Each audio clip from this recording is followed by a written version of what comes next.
Hipertensi disebut sebagai pembunuh diam-diam karena sering timbul tanpa gejala. Hipertensi dapat mengakibatkan kerusakan pada otak, mata, jantung, pembuluh darah, ginjal, bahkan mengakibatkan kematian.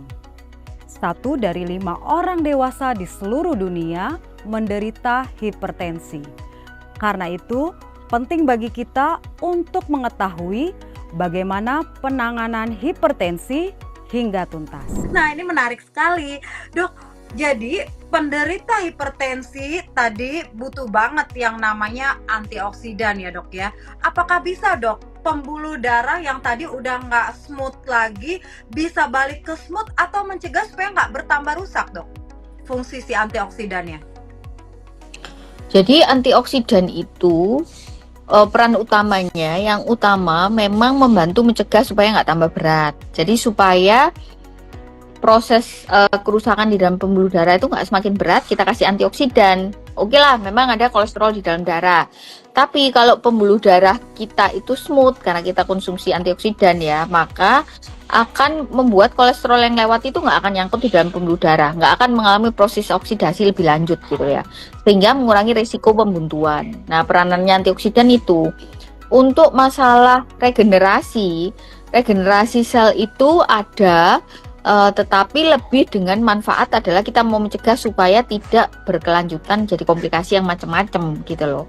Makanya orang-orang kalau kita perhatikan udah nggak usah ngelihat masalah pembuluh darah, itu kan sulit ya dilihat dari dalam tubuh gitu. Itu kan kita harus melakukan pakai mikroskop khusus ya. Kita tinggal lihat pembuluh darah di kulit luar sini loh, kulit wajah, kulit badan dan sebagainya. Orang-orang yang oksidatif stresnya banyak itu pasti kelihatan dari kulit luarnya, kelihatan gitu ya, mulai dari kusam, kelihatan lebih tua daripada usianya, itu kan kelihatan tampak gitu loh. Tapi mereka yang mengkonsumsi yang namanya antioksidan semenjak dari muda pasti akan kelihatan lebih sehat gitu loh. Ya, ya. Oke, kita lanjut lagi. Untuk yang hipertensi wajib banget konsumsi antioksidan. Nah, kalau yang nggak hipertensi berarti boleh juga dong konsumsi antioksidan? Ya, malah sebaiknya kita mengkonsumsi antioksidan itu, kan antioksidan itu membantu mencegah supaya kita ini nggak kena sakit yang aneh-aneh gitu ya, kan termasuk upaya pencegahan ikhtiar. Jadi kita tuh nggak harus nunggu diabetes, nggak harus nunggu darah tinggi, nggak harus nunggu kolesterol baru kita konsumsi. Saya pribadi tuh saya minum 2 jenis antioksidan setiap hari karena saya merasa kan kalau di rumah sakit itu kan banyak penyakit aneh-aneh ya. Penyakit aneh-aneh, banyak virusnya, banyak bakterinya gitu kan. Keluar masuk ruang pasien-pasien TB. Otomatis saya butuh supaya sel imun saya itu nggak rusak kena gempuran oksidatif stres gitu loh. Jadi konsumsi antioksidan biar nggak gampang batuk, nggak gampang pilek, nggak gampang sakit gitu. Ya. Jadi antioksidan ini bekerja untuk supaya melindungi semua sel-sel. Artinya berarti bukan cuma untuk si penderita hipertensi. Justru lebih bagus lagi kalau kita nggak sakit, kita konsumsi untuk pencegahan. Apalagi untuk orang-orang yang sering sekali terpapar ya. Seperti dokter nih kena paparan orang-orang yang sakit di sekitarnya, tentu sel imunnya juga harus bagus. Nah, jadi dokter pun konsumsi yang namanya antioksidan. Dok, kalau herba gimana nih dok? Ada nggak selain dari obat, antioksidan, herba katanya bawang putih atau mengkudu juga bisa membantu menurunkan tekanan darah? Bisa, jadi kalau misalnya ditanya ada tempat nggak, selama darah ada penelitiannya memang ya, dia membantu untuk menurunkan tekanan darah, baik bawang putih maupun mengkudu gitu ya. Mengkudu kayak noni gitu ya, mungkin ya sejenis ya, yang buah hijau-hijau itu. Nah, memang dia bisa membantu menurunkan tekanan darah. Dengan catatan, kita harus memastikan bahwa fungsi ginjal kita tuh baik dulu, karena kan pada saat kita mau mengkonsumsi ini kan sejenis kayak tanaman dan herbal ya.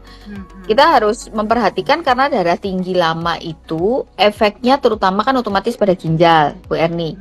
dan pada ginjal kadang kreatininnya naik. Jadi kalau misalnya Anda masih sehat, terus ginjalnya fine, oke, itu nggak masalah. Tapi begitu ada peningkatan kreatinin secara drastis, sebaiknya konsultasikan dulu sama dokter yang merawat. Gitu kan, kalau pasien-pasien ginjal itu kan selalu dengan pertimbangan khusus ya. Iya, iya, oke. Boleh dok, sebagai closing statement nih, kesimpulannya topik bahasan kita untuk hipertensi ini penanganannya seperti apa? Silakan dok. Bapak Ibu, jadi kembali lagi untuk penanganan darah tinggi itu kan nggak cuma obat ya. Jadi awal tuh tetap lifestyle, pola makannya diganti. Terus cara pengolahan makanannya dibuat jauh lebih sehat, istirahat cukup, dilarang stres ya.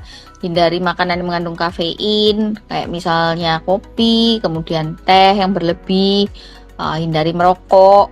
Kemudian minum obat secara teratur sesuai anjuran dokter, jangan dihentikan sendiri, jangan diturunkan sendiri, dan jangan lupa minum vitamin yang antioksidannya tinggi, contohnya kayak glutathione.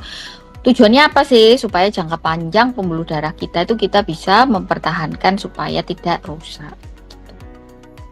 Ya, baik. Terima kasih banyak Dokter Devi, senang banget Sama-sama. kita akhirnya sudah mengupas tuntas nih tentang hipertensi sampai 2 sesi loh ya.